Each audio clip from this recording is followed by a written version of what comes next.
Welcome to Mastering Machines, where we discover tomorrow's reality. Hello everyone, welcome to Mastering Machines, where we discover tomorrow's reality. So, I just wanted to use this video as a way to kind of talk about some of my favorite things that I saw from Nvidia's GTC keynote with the man himself, Jensen Huang. The first thing is that the line to get into this event looked like a Taylor Swift concert. It was down many blocks. You can really tell that Nvidia kind of captures the energy that Apple once had in like the 2000s and 2010s. It's making technology that's really capturing the wonder of the general public and AI and tech enthusiasts as well. First off, the intro video into the presentation was something out of like a weird futuristic science fiction type movie where the company that owns all the technology is presenting itself, and we're really seeing this in real time. And that's literally what Nvidia is providing in this day and age. In the video, even though it had that kind of eerie vibe to it, it was really wonderful and also really let you know how influential Nvidia is going to be to the future, whether it be robot hands or robots that pick tomatoes or even the autonomous driving system for cars and trucks. All of this will be powered by Nvidia. Seeing Jensen talk about the RTX 5090 from 25 years ago and in comparison to what the graphic card is today really lets you know how long they've been in the game and also how much better they've been in this field and really just created it itself and made it its own category. On stage, Jensen had a computer graphic generated church, and he said this quote, which was amazing because the church itself on stage looked massive and realistic. He said, "For every pixel that we mathematically render, artificial intelligence infers the other 15.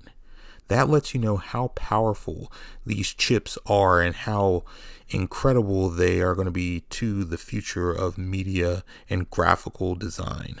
One of the underrated things that is not talked about when it comes to Nvidia is their Omniverse platform, and that allows them to basically build out factories and also server rooms and all these different elements that you need for manufacturing or your data center, and it allows you to build it out in the system. And with factories, it allows it to play out different scenarios with robots and how they'll react to, something falling or something being broken. It simulates all of that. And then there was even a portion of it where they were basically simulating the liquid and cooling gas of a data center. It's really amazing what this tool can do, and I think that we're going to see more of it on the manufacturing side from bigger companies. Also, they announced Isaac GR00T N1, the world's first open humanoid robot foundation model. This model provides a framework and blueprint for other physical robots and how they can basically learn different tasks, whether it be, physics or, working with synthetic data. This model will allow robots to learn and generate tasks based off of this. So it's going to be a huge part for what we see with the upcoming, age of robots. Well, Ultra AI chip, which is going to probably be the chip that powers a lot of the different systems behind all of the new robots and robot companies that will be launching in the next couple of years. And it should be releasing pretty soon. So you should be looking out for that on the horizon. The thing that was kind of a surprise for me personally was that they announced their Halo driving system, which is basically a safety system for autonomous driving.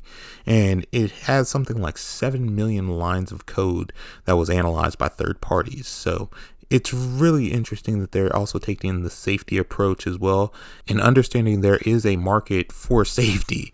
And I think that people have to remember that there's money to be made in the world of safety. So it's great to see them entering that because we will need that with all the autonomous robo-taxis and cars that are coming up in the next 5 to 10 years.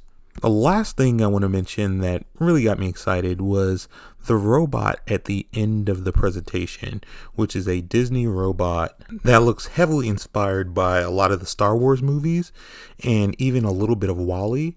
And while he was, giving the presentation, he was actually talking to the robot, and it had all of these different emotions and movements that were really indicative of like an actual personality, something like R2-D2 or C-3PO. And the fact that he actually looked at it and it moved toward its side lets you know that we are going to be in the age of robots, and that's going to be the next industrial revolution. This has been Mastering Machines, where we discover tomorrow's reality.